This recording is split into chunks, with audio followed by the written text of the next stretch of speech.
ఇచ్చినట్లుగా మనం ఎరిగేవారు అనుకుంటున్నాం.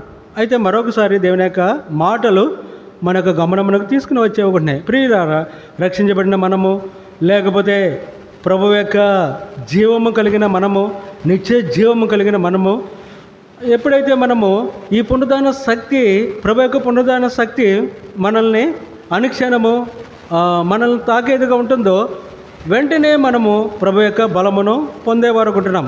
అదే సందర్భమును అపోస్తలుడైన పౌలు జ్ఞాపకం చేసేవాడుకున్నాడు. ఆయన మరణము విషయంలో సమాన అనుభవం గలవాడునై, మనము పూర్తిగా శరీర విషయంలో ప్రభువైన యేసుక్రీస్తు వారితోటి మనము మరణించి సమాధి చేయబడాలి, ఆయనతో కూడా తిరిగి లేపబడాలి. ఏమిటి మనము మరణించవలసినది? అదేదో కాదు, మన యొక్క శరీరం విషయంలోనూ మనము లోకం విషయంలోనూ మనం చనిపోవాలి దినదినము క్రీస్తుతో కూడా. అదే మనము రోమీయులకు రాసిన పత్రిక 6వ అధ్యాయంలో మనము చూడగలిగేవారు అనుకుంటున్నాం. ఈ విధంగా మనము ఎప్పుడైతే శరీరం విషయంలోనూ లోకం విషయంలోనూ మరణిస్తామో అప్పుడే పునరుద్ధాన శక్తి మనలో, దేవుని యొక్క పునరుద్ధాన శక్తి మనలో పనిచేసేది ఉంటుంది. అంతేకాకుండా ఆయన యొక్క శ్రమలలో మనము శ్రమ కలిగినప్పుడు చాలాసార్లు ఏం చేస్తామండి? సనుగుడు, గణుగుడు, చాలా మనం ఎవరమో మర్చిపోయేవారు అనుకుంటాం. కానీ ఆ శ్రమ కలిగినప్పుడు ప్రభు యొక్క పునరుద్ధాన శక్తి మనల్ని బలపరిచేది ఉంటుంది. ఇది మనము గుర్తెరిగే వారంగా ఉండాలి. నేను కొంచెం స్పీడ్గానే వెళ్తున్నాను. ఈ విధంగా ఆయన యొక్క మరణంలో అనుదినము మనము మరణించవలసినది. ఎప్పుడైతే మనము మరణిస్తామో లోక విషయమే, శరీర విషయమే, అప్పుడే మనము ఆత్మీయత మనలో పని చేసేది ఉంటుంది. చూడండి, ఒక ప్రోవర్బ్ ఉంటుంది, చనిపోయిన వాడి మీద ఎన్ని బండులు వెళ్ళినాను అతను ఏమైనా మెదులుతాడా? ఎందుకంటే ఈజ్ డైడ్. ఆ విధంగా మనము క్రీస్తుతో కూడా శరీర విషయమే, లోకం విషయమే మనం మరణించాలి, ఆత్మీయంగా మనము జీవించాలి. ఆయన యొక్క శ్రమలలో మనము పాలుభాగస్థులముగా ఉండాలి. ఎన్నో శ్రమలు మన యొక్క జీవితంలో, మన యొక్క కుటుంబ జీవితంలో, మన ఇరుగు పొరుగు వారు మన మీదకి శత్రువు దాడి చేసేది ఉంటుంది, లేకపోతే మనం వర్క్ చేసే ప్రదేశంలో శ్రమ, వాటిలన్నింటిలో మనము నింద, అవమానము, ప్రభు యొక్క శ్రమలు, శిలువ శ్రమలు, మనము ఆయన వైపు చూసి మనము ఆయన యొక్క శ్రమలలో మనము పాలుభాగస్తులముగా ఉన్నప్పుడు పునరుద్ధాన శక్తి అంతకంతకు మనలో పని చేసేదిగా ఉంటుంది. ఈ విధంగా మనము మొదటి సంగతి ఇక్కడ యోహాను సువార్త 12వ అధ్యాయంలో మనం చూసినట్లయితే, first thing please come to John gospel chapter 12. యోహాను సువార్త 12వ అధ్యాయంలోనికి మనము ఒక వచనము చూసి మొదటి సందర్భంగా చూడగలిగే వారు ఉన్నాం. యోహాను సువార్త 12వ అధ్యాయము అక్కడ 20వ వచనం నుండి కొంతమంది గ్రీకులు వచ్చే వరకు ఉంటున్నారు. చూడండి, 20వ వచనము, యోహాను సువార్త 12వ అధ్యాయము 20వ వచనము. ఆ పండుగలో ఆరాధింప వచ్చిన వారిలో కొందరు గ్రీకు దేశస్థులు ఉండిరి. ఆరాధించడానికి వచ్చినారు, కానీ యేసు ఎవరో చూడగోరాలంట. మరి యేసు ఎవరో చూడకుండా ఆరాధన ఎలా చేస్తున్నారండి? అక్కడ అపోస్తలుల కార్యములు 8వ అధ్యాయంలో కూడా నపుంసకుడు, అతడు ఇథియోపియా నుండి యెరూషలేముకు ఆరాధనకు వెళ్తున్నాడు, కానీ మరలా తిరిగి దేవుని యొక్క వాక్యము చదివేవాడుకున్నాడు. కానీ ఆరాధనకి వెళ్ళినప్పటికీ ప్రభువు క్రీస్తు ఎవరు తెలియని వారుగా ఉంటున్నారు. ఇక్కడ మనము చూసినట్లయితే, ఇక్కడ మొట్టమొదటగా మనము ప్రభువైన యేసుక్రీస్తు వారు ఎవరో మనము స్పష్టముగా మన అనుభవంతో మనము తెలుసుకోవాలి. అందుకే ప్రభువు నేను ఏ విధంగా మహిమపరచబడుతున్నానో అని చెబుతూ, గోధుమ గింజ భూమిలో పడి సావకుండిన ఎడల అది ఒంటిగానే ఉండును, అది చచ్చిన ఎడల విస్తారముగా ఫలించెను. ఈ మాట ప్రభు యొక్క పునరుద్ధానము గురించే, ఆయన మరణ పునరుద్ధానముల గురించే చెప్పబడేది ఉంటుంది. మనము వారు గ్రీకు దేశస్థులు ఆయన చూడడానికి వచ్చినారు. ప్రభు ఏం మాట్లాడలేదు. గోధుమ గింజ భూమిలో పడి సావకుండిన ఎడల అది ఒంటిగానే ఉండును, చచ్చిన ఎడల విస్తారముగా ఫలించెను. ప్రియులారా, మనము ప్రభువైన యేసుక్రీస్తు వారిని మనము అనుభవంతో ఎరిగి ఉన్నాము. ఇది మొదటి సందర్భము. ఇంకా మీలో ప్రభువైన యేసుక్రీస్తు వారిని సొంత రక్షకుడిగా అంగీకరించలేదా? లేకపోతే ఈ గ్రీక్ దేశస్థుల వలె, లేకపోతే ట్రెజరర్ నపుంసకుడు వలె ఆరాధనకు వస్తూ ఆయనను హృదయంలో చేర్చుకోలేని వారు ఉంటున్నారా? ఆయనను హృదయమందు చేర్చుకుని ఇంకా మీరు నిర్లక్ష్యం చేస్తున్నారా? లేకపోతే రేపు నేను రక్షణ పొందుతానని చెప్పుకుంటున్నారా? ఇదే రక్షణ దినము. ఎప్పుడైతే మొట్టమొదటిగా ప్రభువైన యేసుక్రీస్తు వారిని మరణ పునరుద్ధానములు లేకపోతే ప్రభువుని అతి స్పష్టంగా గుర్తెరుగుతామో అప్పుడు మాత్రమే ఆయన యొక్క పునరుద్ధాన బలము మనలో పని చేసేది ఉంటుంది. రెండవ సందర్భముగా రండి, ఇక్కడే మనము యోహాను సువార్త 11వ అధ్యాయము ఇది లాజరు యొక్క పునరుద్ధానమని ఇక్కడ మనం చూడగలిగే వారుకున్నాం. రండి, యోహాను సువార్త 11వ అధ్యాయము 43వ వచనంలో దయచేసి మీ బైబిల్ చూడండి, నేను చదువుతున్నాను. ఆయన అలాగే చెప్పి లాజరు బయటికి రమ్మని బిగ్గరగా చెప్పగా చనిపోయిన వాడు కాళ్ళు చేతులు ప్రేత వస్త్రములతో కట్టబడిన వాడై వెలుపలకు వచ్చాను. చూడండి, ఎప్పుడైతే ప్రభువైన యేసుక్రీస్తు వారు ఆ లాజరును సమాధుల్లో పెట్టబడిన లాజరు చనిపోయి 4 దినములైనది, వాసన కొట్టేవాడుకుంటున్నాడు, దుర్వాసన కొట్టేవాడుకుంటున్నాడు. ఆయన పిలవగానే అతడు జీవంతో బయటకు వచ్చేవాడుకుంటున్నాడు. ఇది ప్రభు యొక్క పునరుద్ధాన శక్తి, ఆయన యొక్క మరణ పునరుద్ధానములనే చూపించేది ఉంటుంది. చూడండి, పైన ఒక మాట మనం చూసినట్లయితే 35వ వచనంలో యేసు కన్నీళ్ళు విడిచెను. ఎందుకు కన్నీళ్ళు విడిచినాడమ్మా? ప్రభు లాజరు చనిపోయాడనా? కాదు, ఆయన ఏ విధంగా మరణించాలో, ఎటువంటి శ్రమను అనుభవించాలో, ఎటువంటి మరణము, సమాధి, దాని గురించి ఆయన జ్ఞాపకం చేసుకుని కన్నీళ్ళు విడిచేవాడుకున్నాడు. He has a power to give resurrection. ఆయన జీవాధిపతి, జీవం నిచ్చేవాడు. లాజరు బయటకు రమ్ము. ఇక్కడ మనము ఒక మాట గమనించవలసి ఉన్నది. ప్రభువైన యేసుక్రీస్తు వారు ఆయనకి చెప్తారు, తన లాజరు యొక్క సహోదరులు, ప్రభువా నువ్వు ప్రేమించుచున్న లాజరు సిక్కై ఉన్నాడు, రోగి ఉన్నాడు, రాలేదు ప్రభు. చనిపోయి ఉన్నాడు, రాలేదు ప్రభు. సమాధి చేసిన తర్వాత 4వ దినం వస్తుంటే, చనిపోయి సమాధి చేయబడిన 4 దినములకు వస్తుంటుంటే ఎవరు మొదట ఆయనను ఎదుర్కొనేవారు అనుకుంటున్నారు? మార్త. మరి మరియే రాలేదే? మరియే కూడా రాలేదా కదా? చాలాసార్లు అంతముందర మనము లూకాసు వార్త 10వ అధ్యాయం చివరి భాగంలో ఎవరు శ్రేష్టమైనది ఎందుకున్నారని చెప్తాడు ప్రభు. మరియే ఉత్తమమైనదని. కానీ ఇక్కడ మరి ఏది? ప్రియులారా, మనము ఎప్పుడైతే ప్రభు యొక్క పునరుద్ధాన శక్తిని రక్షించబడినప్పటికీ విశ్వాసముగా చాలా కాలము, ఎన్నో సంవత్సరములు దాటిపోయినప్పటికీ మనం కూడా ఎలాగే ఉంటున్నామా? ప్రభు వచ్చి ఉన్నాడు. ఎవరు అయినా దేవుడు, దేవాతి దేవుడు, కానీ వారు ఒక బోధకుడు వల్లే. ఎందుకంటే they don't receive the power of resurrection. ఆయన ఎవరు ఎరగలేని వారు ఉంటున్నారు. కానీ అక్కడ మార్త పునరుద్ధానమును, జీవం నేనే, నాయందు చనిపోయినవాడు ఎన్నటికీ నాయందు మృతి నొందినవాడు ఎన్నడూ చనిపోడంటే అక్కడ కొంతవరకు బాగానే వచ్చింది మార్త. అవును ప్రభు, నా సహోదరుడు మృతుల పునరుద్ధానంలో లేస్తాడు. కానీ ప్రభు ఇప్పుడే పునరుద్ధానమును, జీవమును నేనే. ఎప్పుడైతే మనం ఆయన యొక్క పునరుద్ధాన శక్తిని మనం కలిగి ఉంటామో అప్పుడే, లేకపోతే ఈ యొక్క మరియవలే అలిగేవారు అనుకుంటున్నాం దేవుని మీద. నేను ప్రార్థన చేశాను, దేవుడు అది జరగలేదే, నేను ఈ విధంగా చేశాను, ఆ విధంగా చేశాను, అయ్యో నేను ఎంతో శ్రమపడి ఉన్నాను. నీ జీవితంలో కూడా ఈ యొక్క మరియా వలె ఉన్నారా?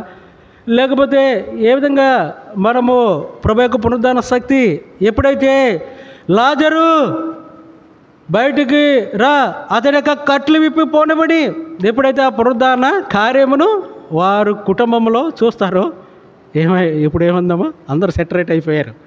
మరియా ఏం చేస్తుంది? చక్కటి ఆరాధన, మార్త చక్కటి ఉపసారం, సనుగులు లేదు, గొణుగులు లేదు.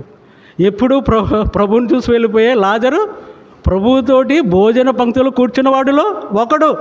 ఆడు సువార్త 12 అధ్యాయం 1, 2, 3 వచనములు గమనించేవారు కదా. ప్రియులారా, మనం కూడా చాలా పైకి చాలా చక్కగా ఆరాధిస్తాం, లేకపోతే అన్ని పనులు చేస్తూ ఉంటాం, కానీ పైకి ఎవరు చూడకపోయినప్పటికీ మనకు హృదయంలో ఎక్కడో అపనమ్మకము, అనుమానము, సందేహము మనం కలిగి ఉండేవారు కన్నా. ప్రియులారా, మన ప్రభువుని ఎప్పుడూ మనము సందేహింపకూడదు. చూడండి, వాళ్ళు ఉదయాన్నే వచ్చినప్పటికీ దే ఆర్ ఇన్ కన్ఫ్యూజన్, ఎంతో గందరగోళంలో ఉన్నారు. ఏడి మా ప్రభు లేఖనములు వారు మర్చిపోయి ఉన్నారు. అందుకే మనం చదివినాం కదండి, 1 కొరింథీయులకు రాసిన పత్రిక 15 అధ్యాయం 3వ వచనంలో, లేఖనముల ప్రకారము క్రీస్తు మన పాపముల నిమిత్తమే మరణించి లేఖనముల నిమిత్తమే సమాధి చేయబడి లేఖనముల నిమిత్తమే ఆయన తిరిగి లేస్తాడు అని మనము చదివి ఉన్నాం అని లేఖనమును జ్ఞాపకం చేసేవాడుకున్నాడు. ప్రియులారా, మొదటగా గోధుమ గింజ భూమిలో పడి అది సావకుండా నీడల ఒంటిగానే ఉండును, సచ్చిన నీడల విస్తారముగా ఫలించాను. ఆయన యొక్క పునరుద్ధానమును మనము ఎప్పుడైతే పొందుతూ ఉంటామో విస్తారముగా మనము అభివృద్ధి చెందేవారు ఉంటున్నాం. ఆయనను మనము సంపూర్ణముగా గుర్తెరిగేవారు ఉండాలి. రెండవది, కుటుంబముగా, వ్యక్తిగతంగా కుటుంబముగా అక్కడ లాజరు, మార్త మరియ లాజరు వారు గృహంలో పునరుద్ధాన కార్యము జరిగినప్పుడు వారు ఎంతో ప్రభువుకి సమీపముగా వచ్చిన వారుగా మనము చూడగలిగేవారుగా ఉన్నాం. ఇది మన యొక్క జీవితంలో ఏ విధంగా ఇటువంటి అనుభవం మనము కలిగి ఉండాలని రెండవదిగా మనము చూడగలుగుతున్నాం. పునరుద్ధాన శక్తిని గురించి మనము మూడవదిగా మనం చూసినట్లయితే రండి, సంఖ్యాకాండము 17వ అధ్యాయంలో ఇక్కడ this resurrection power it reveals the testimony, ఇది ఎంతో సాక్ష్యమును చూపించేదిగా ఉంటుంది. రండి, సంఖ్యాకాండము 17వ అధ్యాయము చివరి భాగమునకు మనం వెళ్ళినట్లయితే సంఖ్యాకాండము 17వ అధ్యాయము 8వ వచనము, దయచేసి మీ బైబిల్ గమనించండి. మరునాడు మోసే సాక్ష్యపు గుడారంలోనికి వెళ్ళి చూడగా లేవి కుటుంబపుదైన అహరోను కర్ర సిగిర్చిండెను. అది సిగిర్చి పువ్వులు పూసి బాదమ పండ్లు గలదాయను. ఎటువంటి కర్ర సిగిర్చి అది పుష్పములు పూసి బాదమ పండ్లు గలదాయను. ఏ కర్రమ్మది? ఎండిన కర్ర. That dryness that speaks about అది క్రైస్తవ మనం మోడీ బారిన క్రైస్తవ జీవితాన్ని చూపించదు. ఎండిన కర్ర మన జీవితంలో రక్షించబడి మనకు కుటుంబ జీవితంలో మన సంఘంలో ఎంతో మనము మోడీ బారిన వారంగా ఉండాలి. ఎండిపోయిన స్థితిలో ఉన్నామా, లేకపోతే ఏవైనా గ్రంథంలో పసరు, గొంగలి, చీడ, మిడతలు తినేసిన ఆ విధంగా ఉన్నామా? ఎప్పుడైతే మనము ప్రభువుకి సమీపంగా వస్తామో ఆయన పునరుద్ధాన శక్తిని మనం కలిగి ఉంటామో అది చక్కగా చిగురు పెట్టి అది పువ్వులు పూసి అది పండ్లు కలిగిన ఇది పునరుద్ధాన శక్తి. ఇది ఎంతో హ్యాపీయెస్ట్ విక్టోరియస్ క్రిస్టియన్ లైఫ్. మనం ఆ విధంగా మనం ఉండేవారు ఉన్నామా? ఇంకనూ లేదా? వ్యక్తిగత జీవితంలో గోధుమ ఆ విధంగా అటువంటి అనుభవంలో ఉన్నామా? లేకపోతే మార్త మరియ లాజరు పునరుద్ధాన కార్యము జరిగినప్పుడే మాత్రమే వారు సమీపంగా వచ్చేవారు అనుకుంటున్నారా? ఈ యొక్క సందర్భంలో మరొకసారి ఆ మాట ప్రభువు జ్ఞాపకం చేసేవాడుకున్నాడు. దిస్ ఈజ్ లేవీల కర్ర, దానికి హెడ్ ఎవరు? అహరోను. అందులో మోసే ఉన్నాడు. అది లేవి కుటుంబీకులు అందరూ ఉంటారు. 12 గోత్రములు ఉన్నారు, కానీ 12 గోత్రములు ఎండిన కర్రలు ఉన్నావు, కానీ అక్కడ ఒక్క కర్రే. It has testimony. మన జీవితం ఆ విధంగా సాక్ష్యము కలిగి ఉండేవారముగా ఉండాలని దేవుని యొక్క వాక్యము ఈ యొక్క ఈస్టర్, ఈ యొక్క పునరుద్ధాన రిజరెక్షన్ డే ప్రభు దినమందు ప్రభు ఈ మాట మన యొక్క గమనమునకు తీసుకుని వచ్చేవారు కూడా. ఎన్నో సందర్భాలలో మనము జారిపోయేవారు ఉంటున్నాం, పడిపోయేవారు ఉంటున్నాం, వెనకంజ వేసేవారు ఉంటున్నాం, ప్రక్కకి మనము తొలగిపోయేవారు ఉంటున్నాం. ఆయనను ప్రభువు నిన్ను సమకూర్చేవాడుకుంటున్నాడు. ఆయన నీ హృదయమును తాకేవాడుకుంటున్నాడు. ఆయన మాటల ద్వారా నిన్ను బలపరిచేవాడుకుంటున్నాడు. ఆయన యొక్క శక్తిని నీకు అనుగ్రహించేవాడుకుంటున్నాడు. ఆయన యొక్క శరీరంలోనూ రక్తంలోనూ సరి చేసుకుని అందులో మనము యోగ్యమైన రీతిలో పరిశుద్ధత కలిగి మనము పాలుపంపులు పొందినప్పుడు ఆయన యొక్క పునరుద్ధరణ శక్తి, ఆయన జీవం మనలో క్రియ జరిగించేదిగా ఉంటుంది. మూడవదిగా మనము ఇటువంటి అనుభవం మనము కలిగి ఉండాలని దేవుని యొక్క వాక్యము మన యొక్క గమనమునకు తీసుకుని వచ్చేది ఉంటుంది. నాలుగవ సందర్భముగా మనం చూసినట్లయితే రండి, హెబ్రీలు రాసిన పత్రిక 11వ అధ్యాయము. హెబ్రీలు రాసిన పత్రిక 11వ అధ్యాయము. ఇక్కడ మనము మన యొక్క పితరులైన శారాయిని మనం చూడగలిగే వాడుకుంటున్నాం. రండి, హెబ్రీలు రాసిన పత్రిక 11వ అధ్యాయము 11వ వచనం చూడండి అమ్మా. విశ్వాసమును బట్టి సారాయి వాగ్దానము చేసినప్పుడు నమ్మదగిన వాడిని ఎంచుకొనను కనుక తాను వయసు గతించినదైనను గర్భము ధరించుటకు శక్తి పొందాను. వయసు అంటే సారా 90 సంవత్సరాల్లో శరీరం ఎలా ఉంటుందమ్మా? ఒడిలిపోయిన శరీరము, మృతి చెందిన శరీరం అది. దేవుని యొక్క పునరుద్ధాన శక్తి వలన ఆమె ఇస్సాకుకు జన్మనిచ్చింది. ఆ సంతానము ఏ విధంగా చేయబడిందమ్మా? ఇసుక రేణుల వలె, ఆకాశ నక్షత్రముల వలె. That is the power of resurrection అని మనము చూడగలిగే వారుకుంటున్నాం. వారు విశ్వసించారు. విశ్వసించడమే కాదు, దేవుని యొక్క పునరుద్ధాన శక్తిని మనలో కూడా ఎంతో బలమైన విశ్వాసము కలిగి ఉండేవారుకున్నాం. అయినప్పటికీ ప్రభు యొక్క పునరుద్ధాన శక్తిని మనం ఎప్పుడైతే సమృద్ధిగా కలిగి ఉంటామో, దేవుడు ఏదైతే వాగ్దానం చేస్తున్నాడో అది మన యొక్క జీవితంలో నెరవేరేదిగా ఉంటుంది. అంతేకాదు, అబ్రహాము కూడా ఎటువంటి పునరుద్ధాన శక్తిని కలిగి ఉన్నాడు? ఎవరైనా చెప్తారా? ఇంక నేను చెప్పండి, మీరే చెప్పాలి.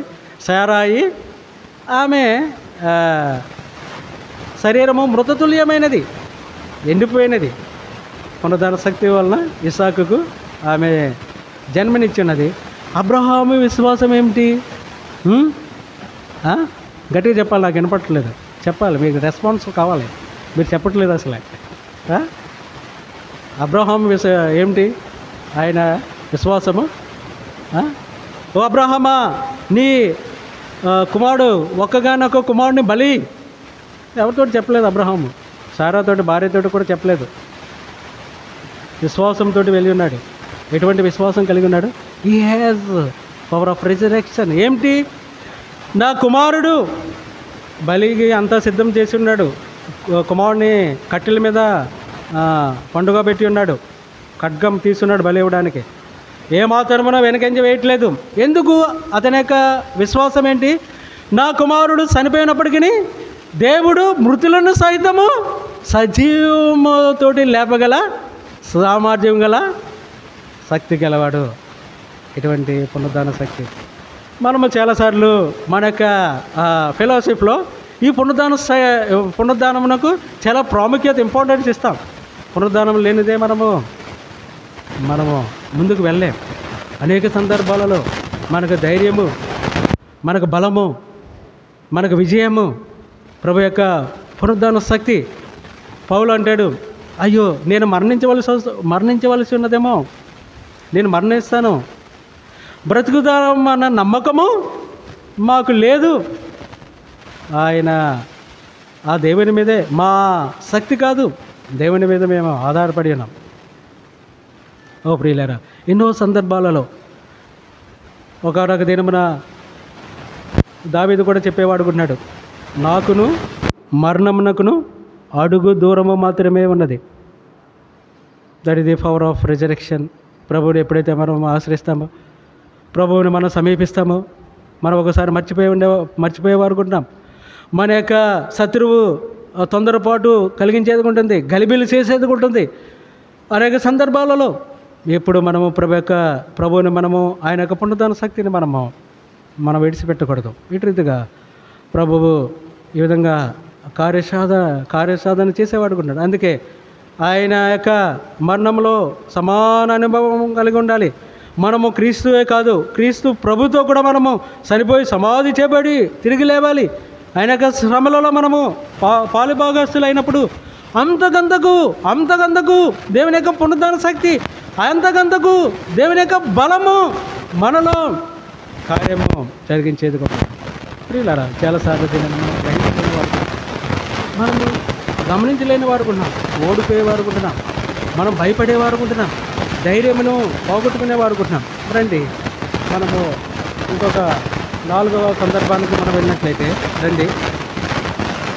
యోహాను సువార్త, లూకా సువార్త 24వ అధ్యాయము, లూకా సువార్త 24వ అధ్యాయము చివరి భాగానికి మనం వెళ్ళినప్పుడు అక్కడ ఎమ్మాయి గ్రామానికి ఇద్దరు వెళ్తున్నారు.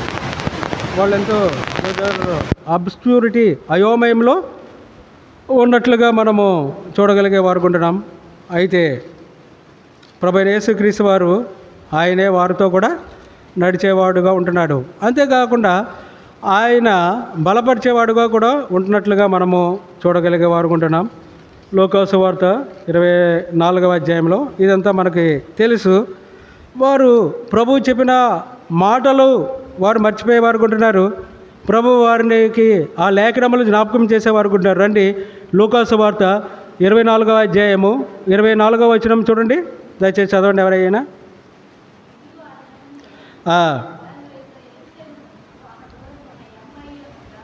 24వ వచనం అమ్మ, 24వ అధ్యాయము 24వ వచనము. మాతో కూడా ఉన్న వారిలో కొందరు సమాధి యొద్దకు వెళ్ళి ఆ స్త్రీలు చెప్పినట్టు కనుగొనరు కానీ ఆయనను చూడలేదని ఆయనతో చెప్పిరి. ప్రభు ఏమంటున్నాడు? అందుకు ఆయన, అవివేకులారా, ప్రవక్తలు చెప్పిన మాటలన్నిటినీ నమ్మని మందమతులారా. చాలండి. ప్రభు మరొకసారి లేఖనములను వారికి బోధపరిచేవాడుకుంటున్నాడు. ప్రవక్తలు చెప్పిన మాటలను అన్నిటినీ, ఓ అవివేకులారా, ప్రవక్తలు చెప్పిన మాటలన్నిటినీ నమ్మని మందమతులారా. ఈ విధంగా దేవుని యొక్క వాక్యము ఏదైతే మన కొరకు వ్రాయబడి ఉన్నదో దానిని మనము నమ్మాలి, విశ్వసించాలి. మనము ఆరాధన వర్తమానంలో మనం చూసినాం, ఆయనను మరణము బంధించలేదు. ఆయనను సిలువ వేసిన శతాధిపతి సైనికులు వారు చూస్తున్నారు, ఈయన నిజంగా దేవుని యొక్క కుమారుడు. ఆయన అనేక మందికి ఆయన కనబడి ఉన్నాడు, ఫిజికల్గా, శారీర రీతిగా. అంతేకాకుండా మనము 1 తిమోతిలో రాసిన పత్రిక 3వ అధ్యాయం 16వ వచనంలో ఆయన గురించి రాయబడింది. ఆయన ప్రత్యక్షమాయను, ఆయన జనములలో నమ్మబడినట్లుగా మనము చూడగలిగే వారుకున్నాం. అయినప్పటికీ చాలాసార్లు మనము వెనకంజ వేసేవారుకున్నాం. ఇది మనం మానవుని యొక్క బలహీనత, మానవుని యొక్క స్వభావము. అందుకే ప్రభు యొక్క బలలో పాలు పొంగులు పొందినప్పుడు పౌలు ఏం చెప్తున్నాడమ్మా? మిమ్మల్ని మీరు పరీక్షించుకోనండి. ఎందుకు చెప్తున్నాడు? మనం ప్రభు యొక్క శరీరము రక్తం దగ్గరకు వచ్చినప్పుడు మిమ్మల్ని మీరు పరీక్షించుకోనండి, యోగ్యమైన రీతిలో పాలు పంపులు పొందండి. ఎవరో పరీక్షించరు. లేకపోతే ఎందుకు, ఏంటి పరీక్ష? నీవు ఏ విధంగా ఉన్నావో నీ హృదయమునకు తెలుసు, ప్రభువుకి తెలుసు, ఎవరికి తెలియదు. మీరు నిజంగా యథార్థముగా మనము ప్రభువు ఎదుట మన ఆత్మీయ జీవితము ఏ విధంగా ఉన్నదో మనము గ్రహించాలి. అర్థమైందండి? చాలాసార్లు మనము ప్రతి ఆదివారము మనకి ప్రభు యొక్క శరీరం రక్తం ఇవ్వబడుతుంది. ఇది మనకెంతో ప్రాముఖ్యమైనది. ఈ యొక్క శరీరము రక్తం దగ్గరికి ఎప్పుడైతే వస్తామో ప్రభువుని మనం జ్ఞాపకం చేసుకునే వారంగా ఉంటున్నాం. అప్పుడు ఈ యొక్క బల్ల ఏమి చేసేదిగా ఉంటుంది? కిందకి రండి, చూడండి 35వ వచనం చూడండి అమ్మా. త్రోవలో ఉమ్, ఉమ్. ఎప్పుడు వారి యొక్క మనోనేత్రాలు బయలుపరచబడ్డాయి? ఆయన రొట్టె విరిచినప్పుడు. 32వ వచనం చూడండి. అప్పుడు వారు ఆయన త్రోవల్లో మనతో మాట్లాడొచ్చు, లేఖనములు మనకు బోధపరచుచున్నప్పుడు మన యొక్క హృదయము మనలో మండుచుండలేదా అని ఒకరితో ఒకడు ఈ యొక్క ప్రభు యొక్క వల్ల ప్రతి ఆదివారము మనం అపోస్తలుల బోధలో మనం ఉన్నాం, చక్కటి బోధలో ఉన్నాం, చక్కటి సహవాసంలో ఉన్నాం. ప్రభు యొక్క మాటలు, ప్రభు యొక్క బోధ అది మన యొక్క హృదయమును ప్రేరేపించేది ఉంటుంది, మన యొక్క హృదయంలో మంటను కలిగించేది ఉంటుంది. ప్రతి ఆదివారము లేకపోతే నియమ కూడికలు ప్రభు మనతో మాట్లాడుచున్నాడు. ఎప్పుడైనా నువ్వు గమనించున్నావా? నీ యొక్క హృదయము మండేదిగా ఉందా? నీ యొక్క హృదయంలో తీవ్రత ఉన్నదా? వీళ్ళు చెప్తున్నారు 35వ వచనంలో, త్రోవలో జరిగిన సంగతులను ఆయన రొట్టె విరిచడం వలన తమకు ఎలాగూ తెలియబడును అది తెలియజేసిరి. ఆయన యొక్క బోధ, ఆయన యొక్క శరీరము రక్తమునకు సాదృశ్యమైన ఆయన యొక్క బల్ల అది మనోనేత్రములు తెరవజేసినది, వారి యొక్క హృదయంలో మంటను తీసుకుని వచ్చేది ఉంటుంది. ప్రియులారా, ఈ యొక్క సమయంలో మరొకసారి మనము ప్రభువుకి అవకాశం ఇద్దాం. మన హృదయమును మనము రక్షించుకునే నిజంగా ఆయన యొక్క పునరుద్ధాన శక్తిని మన యొక్క పితరులు ఏ విధంగా పొంది ఉన్నారో ఆ పునరుద్ధాన శక్తి ఏ విధంగా మనల్ని ఆత్మీయతల్లోనికి అంతకంతకు మనల్ని ప్రభు యొక్క పోలికలోను ప్రభు యొక్క స్వారూప్యంలోనికి అది మనల్ని తీసుకుని వచ్చేదిగా ఉంటుందో, మనం అనేక సందర్భాలలో మనము తప్పిపోయేవారు ఉంటున్నాము కదండి. ఎందుకు మనకి విజయం లేదు? ఎందుకు మన జీవితంలో జయం లేదు? ప్రభు వలె మనము మౌనంగా ఉండట్లేదు. ప్రభువు వలె మనం ఆత్మీయంగా యుద్ధం చేయడానికి అవకాశము ఇవ్వడం లేదు, అంతే కదా. ఆయన సిలువ చేత జయోత్సాహము నిరాయుధులుగా శత్రువుని నిరాయుధులుగా చేసినాడు. ఆయన ఏ ఆయుధమును అదే ఆత్మీయమైన యుద్ధం.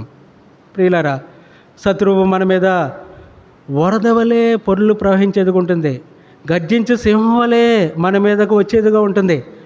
వాడు తోడేళ్ళ వలె మన మీదకి మన యొద్దకు వచ్చేవాడుకున్నాడు. ఎందుకు మనము ఓడిపోయేవాడుకున్నాం? మనం ప్రభు వలె దేవుని యొక్క మాటలు మనము పట్టుకోవాలి, వాటిని జ్ఞాపకము ఉంచుకోవాలి, వాటిని బట్టి మనము జయించేవారముగా ఉండాలి. ప్రభువు చేసినది అదే. ఆయన ఏమాత్రమును ఆయన మాట్లాడలేదు, ఏమాత్రమును ఆయన బదులు చెప్పలేదు, నిస్సహాయుడిగా నిలబడి ఉన్నాడు. ఇప్పుడు పరలోకములో ఆయన విజయం పొంది ఉన్నాడు. ఆయన మరణం పునరుద్ధానముల వలన ఇప్పుడు ఎక్కడున్నాడమ్మా? తండ్రి కుడి పార్శ్వమున ఆసీనుడిగా ఉన్నాడు. ఆయన మహిమను పొంది ఉన్నాడు. ఆ మహిమ మనం కూడా పొందాలి. ఆయనతో పాటు మనము ఆయన రాజ్యంలో మనము ప్రవేశం పొందాలంటే ఎలాగా ఆయన యొక్క రూపాంతరంలోనికి మనము ఆయన యొక్క పోలికలోనికి మనము మార్చబడాలి. వీళ్ళారా, చాలాసార్లు దాన్ని మనము క్రైస్తవ జీవితంలో లేఖనములు మనం అనుసరించి మనము ముందుకు వెళ్ళాలని దాని యొక్క వాక్యము ఈ యొక్క సమయంలో మన యొక్క గమనం తీసుకుని వచ్చేది ఉంటుంది. ఇటు రీతిగా మనము ప్రభువుకి సమీపంగా వద్దాం. ప్రభు యేసుక్రీస్తు వారు ఆ అమ్మాయి ఒక అతని పేరు క్లయోప, మరొక శిష్యుడు, వారు ఎంతో అయోమయంలో ఉన్నారు. ప్రభు చనిపోయాడు, సమాధి చేయబడి ఉన్నాడు, కానీ వారికి రాలేదు. కొంతమందికి కనిపించి ఉన్నాడు. అయితే మనం ఏమాత్రమో కన్ఫ్యూజ్ చెందనవసరం లేదు. ప్రభు ఉన్నాడు, ఆయన కార్యము చేసేవాడుకుంటాడు. మన యొక్క పితరుల జీవితంలో కార్యము చేసి ఉన్నాడు. ఈ విధంగా మనము ప్రభువుకి సమీపంగా వద్దాం. చాలాసార్లు మనల్ని మనం పరీక్షించుకోవడానికి మనము ఏమాత్రమును సమయం ఏమో అంటే మనంతటి మనం పరీక్షించుకున్నట్లయితే పౌలు కూడా అంటాడు, నన్ను దేవుడు పరీక్షించాలి. ఒక వ్యక్తి జకరియా గ్రంథం 3వ అధ్యాయంలో ఒక ప్రధాన యాజకుడు ఉంటాడు. ఆయన పేరేమిటండి? యెహోషువ యెహోషువ గురించి దూత చెప్తుంది. ఎలా ఉన్నాడమ్మా? ప్రశస్త వస్త్రములు ధరించుకున్నాడని చెప్తుంది దూత. కానీ సాతాను ఫిర్యాదు చేస్తుంది, మలిన వస్త్రములు ధరించుకున్నాడు. దూత మళ్ళీ వెర్షన్ మార్చింది. అతనేక మలిన వస్త్రమును మార్చి తీసివేసి ప్రశస్త వస్త్రమును ధరింపజేయము. ఏమిటండి? యెహోషువ ప్రధాన యాజకుడు, దేవుని యొక్క గుడారంలోనికి, దేవుని యొక్క ఆర్క్ అక్కడికి వెళ్ళేవాడుకుంటున్నాడు. అతడు పరచబడ్డం ఏమిటి?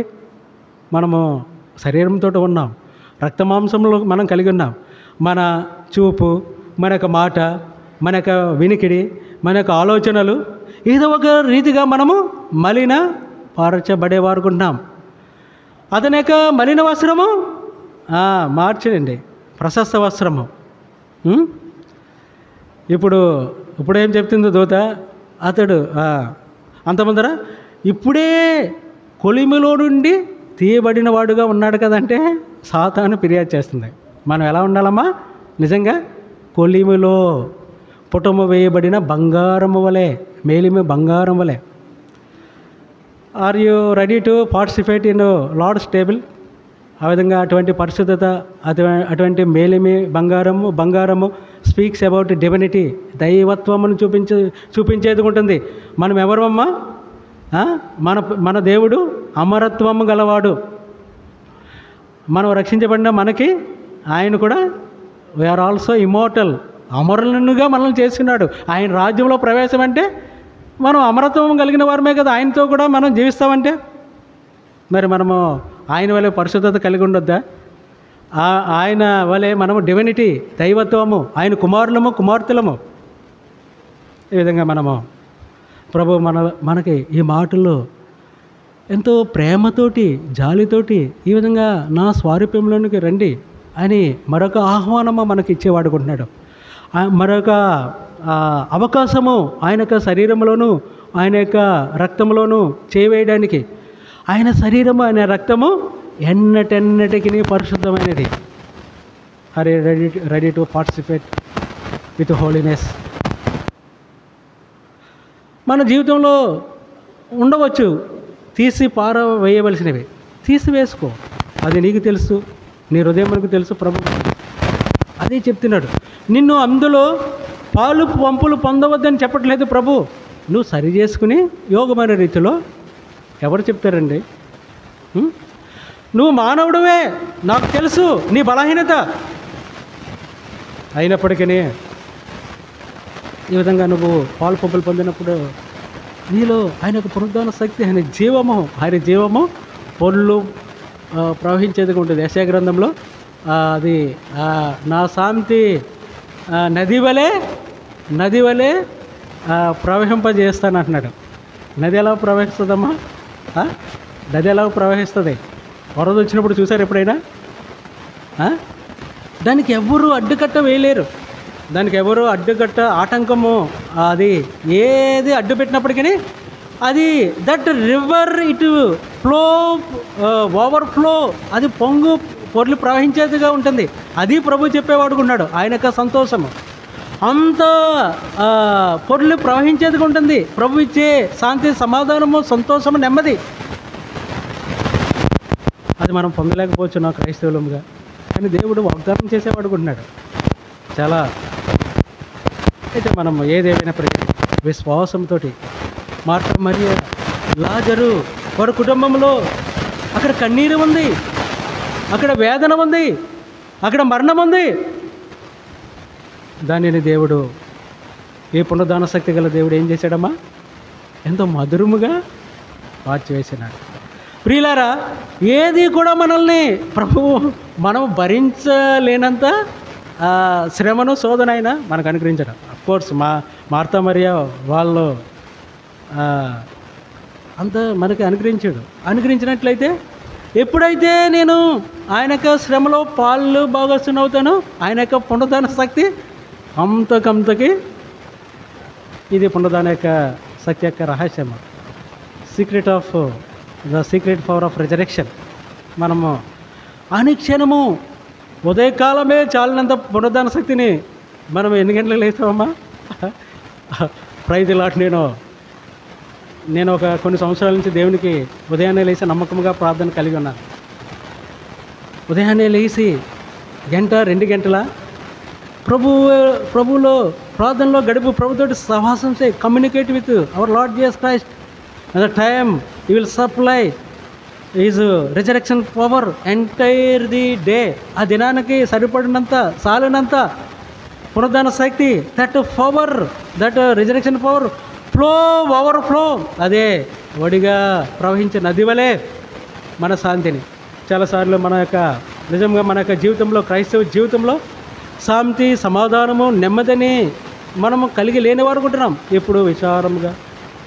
అఫ్కోర్స్ మనలో నిరీక్షణ ఉంటుంది, నేను దేవుని యొక్క రాజ్యం చేస్తాను. కానీ మన యొక్క అనుదిన జీవితంలో అనేక సార్లు సంతోషం, ఏదో ఒక శోధన అయినప్పటికీ దేవుని యొక్క పునరుద్ధాన శక్తి ఆ శ్రమలోనూ ఆ శోధనలోనూ మనకి సంతోషమును, శక్తిని, బలమును తీసుకొచ్చేది ఉంటుంది. అది పునరుద్ధాన శక్తి. వీరు వెంటనే ఈ ఎమాయి గ్రామమునకు వెళ్ళిన వారు ప్రభుకు సమీపంగా వచ్చిన్నారు. మన త్రోవలో మనతోటి లేఖనములు మనతోటి బోధించినప్పుడు మన హృదయము మనలో మంట రగిలింపలేదా, రగులుకొనలేదా? వారికి మనోనేత్రాలు తెరవబడి ఉన్నాయి. వారు ప్రభు యొక్క బలలో వారు వేసినప్పుడు మనోనేత్రాలు తెరవబడి ఉన్నాయి. మనకు అనుభవం కూడా ఈ దినము, this is very special day to has. ఎంతో ప్రత్యేకమైన దినం. ఏమైనప్పటికీ, ఎంతో బలహీనమైన బోధన మనం కలిగి ఉన్నప్పటికీ, లేకపోతే ఎంతో చిన్న సంఘము మనం కలిగి ఉన్నప్పటికీ, ప్రభువు ఆయన పునరుద్ధాన శక్తి మనలో కార్యసాధన చేసేది ఉంటుంది. రండి ప్రభువుకి సమీపంగా వద్దాం. ఈ యొక్క టేబుల్ ఇది మరొకసారి ప్రభు యొక్క పునరుద్ధాన శక్తిని మనకు అనుగ్రహించేది ఉంటుంది. మన యొక్క అనుమానములు, మన యొక్క భయములు, మన యొక్క ఆందోళనలు, మన యొక్క కన్ఫ్యూజన్ అంతా ప్రభు తొలగించేవాడు ఉన్నాడు. అటు రీతిగా ప్రభువుకి మనము సమీపంగా వద్దాం. చివరిగా మరొక భోజనము మనం చూసిన తర్వాత ఇక్కడే రండి, యోహాను సువార్త 21వ అధ్యాయము. ఇక్కడ కూడా శిష్యులంతా ప్రభువు ఆయన సరిపోయి సమాధి చేయబడి ఉన్నాడు, వారికి సరిగా కానరాలేదు. కొంతమంది అయితే, పేతురైతే నేను మరలా చేపలు పట్టడానికి వెళ్తానంటున్నాడు, రిమైనింగ్ డిసైబుల్స్ కూడా మేము నీతో కూడా వస్తాము అని చెప్తున్నారు. ప్రభువు ఏమాత్రమున వారిని విడిచిపెట్టలేదు. నీ ప్రభువు నీకు తోడుగా ఉంటాడు, నీ ప్రభువు నీకు వెనువెంట ఉంటాడు. అందుకే ఓషియా గ్రంథంలో ఒక మాట, చివరి అధ్యాయంలో 14వ అధ్యాయం అనుకుంటా, చివరి మాటలో అది నాకు చాలా ఇష్టమైన మాట. దేవుడు మనల్ని ఏ విధంగా అంటూ ఉంటాడమ్మా? మంచు వలె అంటి ఉంటాడు, మంచు వలె. అక్కడ కూడా ఆ ఫ్లవరిష్నెస్ మనం చూడగలుగుతాం. సువాసన వెదజల్లే జీవితం అది. అక్కడ ఆ చెట్లు ఎంతో సువాసన. మనం అనేక చోట్ల కస్తూరి పువ్వు పూసి పుష్పించాను అని యెషయా గ్రంథంలో, అది పరిమళ ఎంతో పుష్పము వలె ఎంతో ఫ్రెష్గా. That is the Christian life. కర్ర, ఎండిపోయిన కర్ర, అది చిగురు పట్టి మొగ్గలో తొడిగి పుష్పములు, కాయలు, అది క్రైస్తవ జీవితము. ఇంకా 92వ కీర్తనలో మనం చూసినట్లయితే, వారి తమాల వృక్షం వల్ల ఉంటారు, ఆరు ముసలితనమందు మొవ్వు వేయుదురు. ప్రియులారా, అవును, మనకు క్రైస్తవ జీవితంలో కష్టము, నష్టము, ఎన్నో ఫైనాన్షియల్ థింగ్స్, ఇవన్నీ మన జీవితంలో ఉండవచ్చు. ఏది కూడా నీ విశ్వాసమును, ప్రభు యొక్క పునరుద్ధరణ శక్తిని, బలమును ఆపలేదు. ఇటు రీతిగా మనం ప్రభు సమీపంలో వద్దాం. ఎందుకంటే మన దేవుడు జీవంగల దేవుడు. చివరిగా ఈ ఎమాయి గ్రామమునకు వెళ్ళేవారే కాకుండా శిష్యులు కూడా వారెంతో అయోమయంలోనూ, ఎంత కన్ఫ్యూజన్లో ఉన్నప్పుడు ప్రభువు వారి దగ్గర కూడా వచ్చి వారిని బలపరిచి స్థిరపరిచేవాడు ఉన్నారు. రండి, యోహాను సువార్త 21వ అధ్యాయము చూడండి, 13వ వచనం చూడండి. నేను చదువుతున్నాను, దయచేసి మీ బైబిల్ చూడండి. యేసు వచ్చి ఆ రొట్టెని తీసుకుని వారికి పంచిపెట్టాను. ద టేబుల్, భోజనపు బల్ల లేకపోతే భోజనము, it speaks about communion with our Lord Jesus Christ. ఎప్పుడైతే వారు మనోనేతలు కూడా తెరవబడినాయి, ఈయన ప్రభు సుమి. ఆయన వారు వచ్చేటప్పటికే చేపలు నిప్పుల మీద, అది ఈ యొక్క టేబుల్ మన యొక్క మనోనేత్రాలు తెరవ చేసేది ఉంటుంది. ఆయన భోజనము, ఆయన శరీరము, రక్తమునే అది గ్రహింపగలిగి ఉండాలి. అది ఈయన ప్రభు సుమి. ఇంకేమీ మాట్లాడట్లేదు ఏమండి, ఇంకేమీ బదులు చెప్పం మన మనోనేత్రాల్లో తెరవబడినప్పుడు.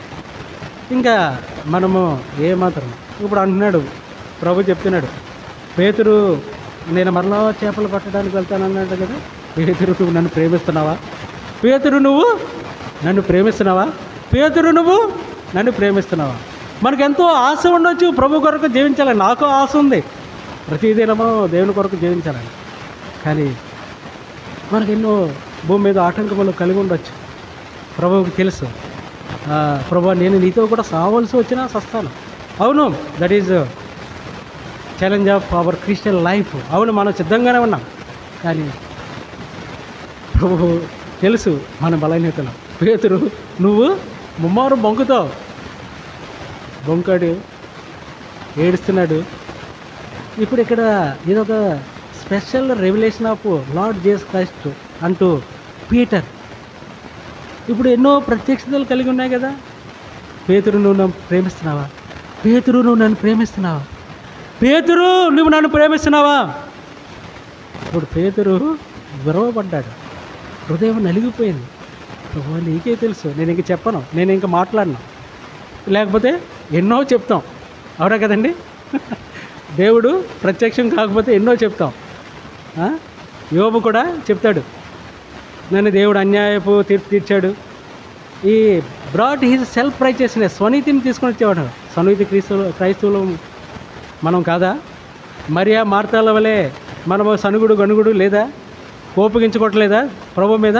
ఇవన్నీ దేవుడు తీసివేసి చక్కటి ఆత్మీయ జీవితమును ఆయన మనకి అనుగ్రహించేవాడుకున్నాడు. ఈ విధంగా ప్రభుకి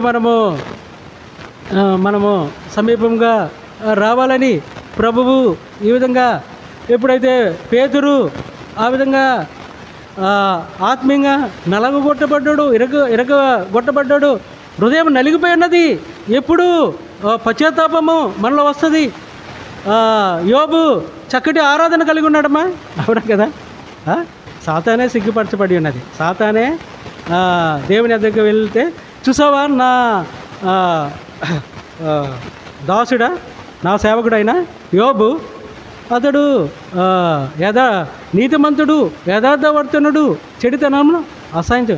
నువ్వు అన్నీ ఇచ్చావు, సరే తీసేస్తాను. యెహోవా ఇచ్చాను, యెహోవా తీసుకుని. ఇదే బ్యూటిఫుల్ వర్షిప్. శత్రువు సిగ్గుపరచబడి ఉంది అండి.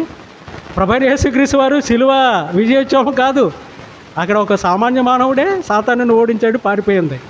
కానీ స్వనీతిని తీసుకుని వచ్చేవాడు.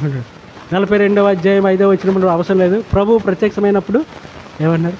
నేను వినికిడి చేత విన్నాను కానీ నేను కన్నులారా చూస్తున్నాను. నేను నీచుడని, నేను హేయుడిని. That is the Christian life, spiritual life. అట్టి రీతిగా మనల్ని ప్రభు చేయాలని. ఆ రీతిగా ఉంటేనే మనము ప్రభు వచ్చే రాకడలో మనము ఆయన ఎదుర్కొనే వాడుకుంటున్నాం. లేకపోతే ప్రభువు అందుకు మనల్ని సిద్ధపరిచేవాడుకున్నాడు.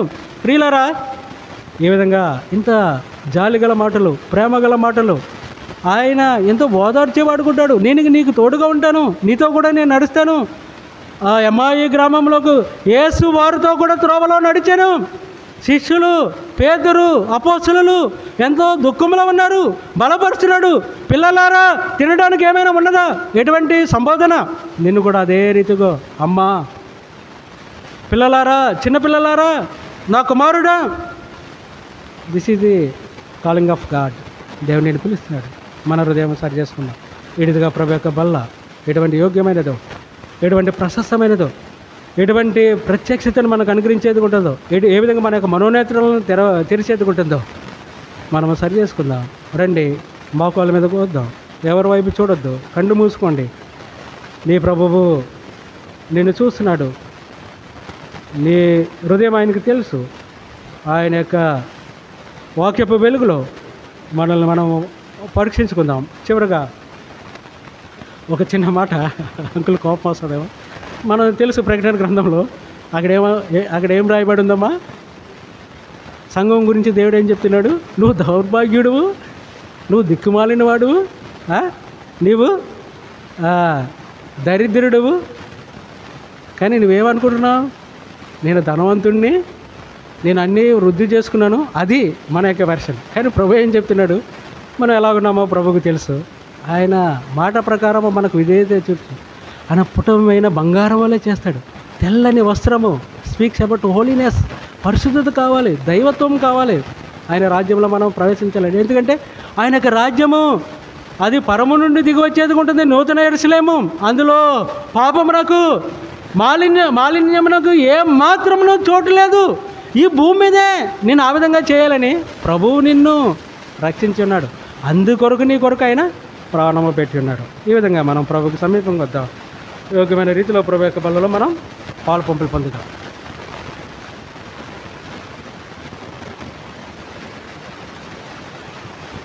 దయచేసి మోకరించండి. ప్రభువు బాటలు మన సమీపంలోకి వచ్చినాయి. పునరుద్ధరణ శక్తిని ఆయన ఇస్తానంటున్నాడు.